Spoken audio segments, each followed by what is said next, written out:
Një efektiv i forcave shqiponja ka mbetur i plagosur gjatë një operacioni për kapjen e një personi të shumë kërkuar në Kërqish të Dibrës.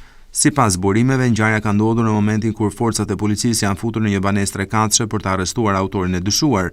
Gjatë ndërhyrjes, efektivi shqiponja Vegantian Meda, 40 vjeç, është rrëzuar nga një mur rrethues në tentativë për të kapur të shumë kërkuarin, duke pësuar dëmtime trupore.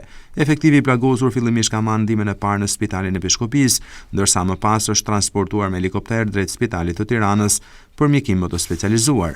Ndërkohë, policia vuri në pranga 35 vjeçarin Klodian Llomi Mazari, pasi akuzohet për veprat penale organizat kriminale, shfrytëzim prostitucioni dhe trafikim milionëve narkotike, vepra të kryera në Itali. Aksioni i policisë i zhvilluar gjatë natës ka zgjuar edhe banorët të cilët tregojnë atë çfarë kanë parë. O bretha vdiqa ishte për gjakon tu garrejnë të pira Ramazanit, u trista varanti Mergjina Rant. Do të jalin raftë dhamësën. Që të kërruga, e shofish ku jenë të ullat? U që ta ishte shtraj. Pa, gjakasëm për që në ishte. A për të raja diku ka rama erot, për s'ke vind gjopi Ramazanit e këvi tjem, ta shqishë është ashtone. Nuk e di se qarare. Unë do të këtje në ora 6. Unë me ti më thamë. Ishte të policat e.